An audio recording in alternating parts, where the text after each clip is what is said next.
Dito ho muna tayo mga bossing. Oh, naku po si ano, iba na yung mga biro eh. No? Ginagawa ng uto-uto din ho, mga boss chief amo sir, si Manang Aimee. Oh, si Aimee Marcos ginagawa ng uto-uto ni Inday Sara Duterte. Ayan oh. Oh, palitan na daw yung ano, si Manang Aimee naman oh. Parang okay lang sa kanya. Sabi dito ng balita, matalinong boto 2025. O yan. Sa kanilang pangangampanya sa senatorial slate ng PDP laban, no? Sa Tondo, Maynila. Oh, Kela Yorme din pala to. Ang susunod po, mangangampanya po ako sa inyong lahat, no? Sandali lang. Tanggalin ko lang po yung seal ng Office of the Vice President. Palitan natin ng Office of the Vice President. Aba, mukhang sino ang susunod na itatakbo o patatakbuhin? Hindi ko ito yung palitan natin ng seal of the Office of the Vice President. Eh ang pakiwari ko diyan, ang basa ko diyan para kay Aimee Marcos, no? Ano 'yan? Siya yung magiging ano? Siya yung magiging pambato ng mga Duterte sa 2028 kung sakali o inuuto lang. Kung sakali na ma-impeach ho si Inday Sara Duterte, kailangan magkaroon ng pamalit, no? Ang kampo ng mga Duterte. Isa sa naririnig ko, galing ho kay Panelo, mga kababayan, ay bobo yang si Aimee Marcos. Naku, sabi, sorry ho, hindi ho sa akin galing. Kay ano yan, kay JDB Backyard, sabi, bobo yang si Aimee Marcos. Isa ho sa naririnig ko na inire-ready ho nila para po, no? May mga taga St. Joseph pala dito sa sa TikTok. Shout out sa inyo diyan sa TikTok. Si Robin Padilla, mga kababayan. Pero itong pagkakasabi ni Inday Sara Duterte, no? Ang susunod po, mangangampanya po ako sa inyong lahat. Sandali lang po, tatanggalin ko lang po yung seal ng aking opisina. Kasi syempre, sasalpak si Aimee Marcos doon. Kailangan ang seal doon is Office of the Vice President. Ano yan siya? O baka inuuto nyo lang. At isa pa ho, mga kababayan, ibang klase naman. Sabi, bumanat si Inday Sara Duterte. Sabi ni Inday Sara Duterte, papalitan, pwede bang palitan na yung apelido ni Manang Aimee? Walang kibo, parang okay lang ho. Yung tipo ho bang, syempre kapag ka pumayag ka o wala kang kibo at hindi mo sinabing, oy, hindi pwede, oy, hindi ganyan. Para mo nang tinatanggap na mas okay si Duterte kesa ho kay Apo Lakay, mga kababayan. Di ba? Para sa akin ho, yung apelido, lalong-lalo na po, apelido. Sumisimbolo ho yan, no? Sa iyong ama. Kasi saan ho manggagaling yung apelido natin? Galing po sa ating ama. Tapos parang okay lang, parang wala lang, okay lang. Parang okay na lahat kay Manang Aimee, mga kababayan. Biruin mo, inumpisahan siya ni Sara Duterte na ating vice presidente sa ano po. Sabi ko talaga kay Aimee, kapag ka hindi sila tumigil, huhukayin ko yung bangkay ng tatay nila at itapon doon sa West Philippine Sea. Unang-una yun pa lang ho. Hindi na, walang kapalag-palag. Di po ba? Kaya yung mga kababayan natin napapaisip, ano ba tong si Aimee Marcos? Totoo ba na Marcos to? Kasi iba ang hulma daw ho ng muka, mga kababayan. At meron pa nga ho silang ipinapakita na kahulma ng mukha ni Manang Aimee. Marcos ba talaga etong tao na to? Napapaisip na ho sila. Mga bossing. Kasi tapos iduktong mo pa yung harap-harapan ng pang-iinsulto kay late Ferdinand Marcos Sr., sabi ni Sir Odile noon. Totoo nga naman, no? Mapapansin natin yun. Wala nang pakialam. Siguro iniisip ni Manang Aimee, okay lang yan. Saklayan ko lang yung banat ni Sara Duterte. Ang importante sa akin ay manalo ako sa 2025 election. Hindi ho eh. Kamot batok na lang tayo, mga kababayan. kamot batok na lang ho dahil kahit ano pong pagpapauto o pang-uuto at ano pa po, si Maharlika, si Roque, sama natin si Roque, ayaw naman niya kay Amy Marcos eh. Si Maharlika, si Panelo, si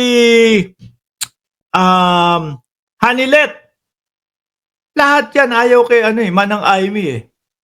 'Di ba? At hindi nila boboto at hindi sila pumapayag na magpauto kay Amy Marcos. Ako, etong dalawa na to, si Sara, ating Vice Presidente, at si Amy Marcos, na ating senadora ho ngayon, mga kababayan, ramdam na anak ng mangga, anak ng tinapanaman to. Si Isko, biglang bumaba. Si Isko Flores, mga kababayan, biglang bumabanat nung ganitong komento, mapagkakamala nating anak ng mangga talaga yung dalawa na yan. Hindi, di ba? Mga bossing, yun hong kinakasama o naging kasama o kabiyak sa buhay ni dating Pangulong Duterte, mga kababayan. Yung sa TikTok, medyo ano sila hindi nila alam kung ano ba yung mga pinagsasasabi nito at hindi nakapokus sa amin. Paano ko ba ibaliktad yung camera nito? Hindi ko makita eh. Hindi, yung mga nasa TikTok kasi, sa TikTok, ayan, ito, nandiyan sa YouTube, 1,100 viewers sa YouTube. No? Natawa ka ngayon, Isko. Hindi, totoo, mga kababayan. Di ba? Nagpa-plastika na lang tong dalawa na ito. Naggagamitan na lang ho. Biruin mo, nilulunok na ni Amy Marcos yung pangungutya at kung ano-anong panguuto sa kanya ni Inday Sara Duterte. Kasi wala na eh. Bukong-buko na si Amy. Ano po? Nung una, tingnan nyo ho, mga kababayan. Nung una ho, mga boss chief amo sir, nung nasa alyansa si Amy, yung pangalan niya, nasa pang-7, pang-8, pumapasok ho. Nung pagtaas ng kamay ni Amy, ng Pangulong Bongbong Marcos, yung iba napapikit mata na lang ho eh. Napagano na lang, Diyos ko po, wala akong magagawa. Ba't Adan? Ba't Adan? Ba't Adan? Wala tayong magagawa, kundi, ba't Adan? Hindi.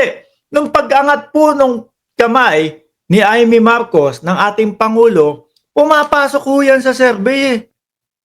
Sabi nung ibang mga ayaw na kay Amy dahil nga nahahalata nila namamangka sa dalawang ilog. Wala tayong magagawa. Iniangat ni President Bongbong Marcos yung kanyang kamay. O sige, 12-0 tayo. Ganon. Diba? Si Pangulo kapatid ni Pangulo. Sige, pagtiwalaan ulit natin si Amy Marcos. Pero nung nag-umpisa, yung talagang siguro, sabi ni Amy, 7, 8, parang ayoko, parang daig ako ni Robin Padilla niyan. Yung Robin Padilla, nag-number 1. Sige, hindi ako kontento dito sa 7 and 8. Although, medyo may safe na po yan kapag ka nandyan. Sige, utuin ko ang mga DDS. Magpa-hearing ako kahit na yung hearing ko paikot-ikot, kahit na yung hearing ko, wala namang, meron na po bang nangyari? Napauwi na po ba ang dating Pangulo? Wala pa din ho. Diba? Ganun pa din ho. Kahit na alam ko na wala namang yung mangyayari sa hearing na to, utuin ko yung mga DDS. Sige, magpa-hearing ako. Tinabangan ang lahat ng supporter ni Pangulong Bongbong Marcos kay Amy. Kaya, pagkatapos ng hearing na yon, mga kababayan, lagapak. Nasaan na ho? Pang-15, hindi na ho pumapasok.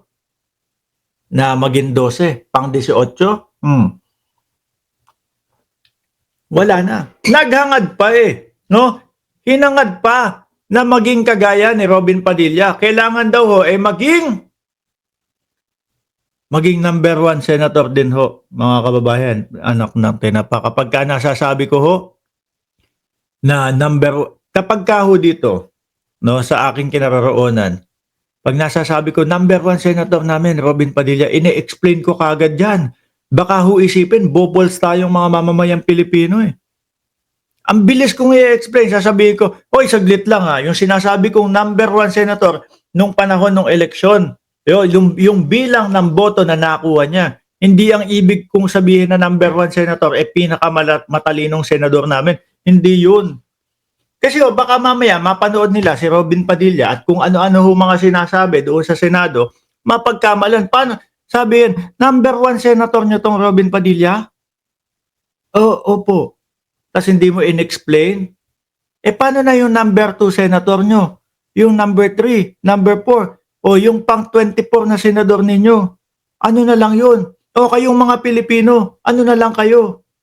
Kung ganito ito yung number 1 senator ninyo. Kaya i-explain nyo kagad. Pag sinabi nyong number 1 senator si Robin Padilla, sa bilang ng mga bumoto. Ganon. Diba? Sabi ni Kenji, lumabas kayo at magtanong sa taong bayan, sino may gusto ng tao? Duterte pa rin. Paulit-ulit. Sabi ni Kenji, doon sa TikTok. Duterte pa din daw. Naknante na pa yung Duterte ninyo, yung lolo ninyo, yung tatay ninyo, kung sino man, kung ano man ang relasyon nyo dyan sa tatay ninyo. Tumawag ng ano yan, ng EDSA yan, paulit-ulit. Na nagpa-EDSA, isog ka ba? Isog ka ba? Isog ka ba? Wala namang pumunta sa inyo. Ang isa pumunta. May pumuntang isa. Si Morales, kalbo pa. Di ba? Mga kababayan, madami yung mga Duterte dito sa social media. Bakit? Kasi meron daw troll farm. Kapag ka nagpapatawag si Pangulong Bongbong Marcos o yung mga bagong Pilipinas na mga ang daming pumupunta kay Duterte. Sabi, isog ka ba?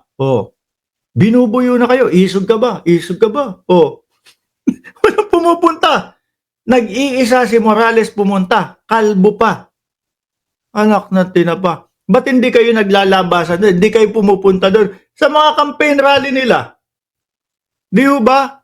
Yung mga campaign rally nila, mga kababayan. Dati Liwasan Bonifacio. Ngayon covered court. Kalahati na lang, hindi pa mapuno. Half court na lang yung ginagamit. Social distancing pa. Niloloko nyo ka ba Tapos padami daw sila ng padami. Mga kababayan, padami ng padami.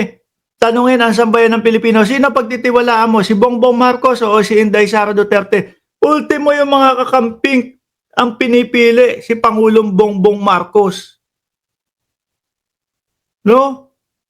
Lalo na sa mga kakamping, matatalino yan. Hindi yan pwede yung tipo mong, sino ang irerespeto at sino ang pagtitiwalaan mo? Si Sara Duterte na hindi o ayaw sagutin o iniiwasan yung mga katanungan sa kanya, hindi pipili ang kakamping ng ganyan. Di ba? Nagsasanib puwersa, ang kakamping at ang pula. Tapos kayo yung lumalakas? Ano yun? Joke? Iba na yung imahinasyon nyo baka kayo, pati kayo nagpe-fentanyl na wala namang yata. Sa sobrang iniidolo si dating Pangulong Duterte, ayun, pati yung mga taga-suporta nagfentanyl na. Uy, nagpe-fentanyl yung tatay ko. Ako din magpe-fentanyl na. Kaya po kung ano-ano, dahil wala namang sakit, kung ano-ano na lang ang pumapasok doon sa utak nila.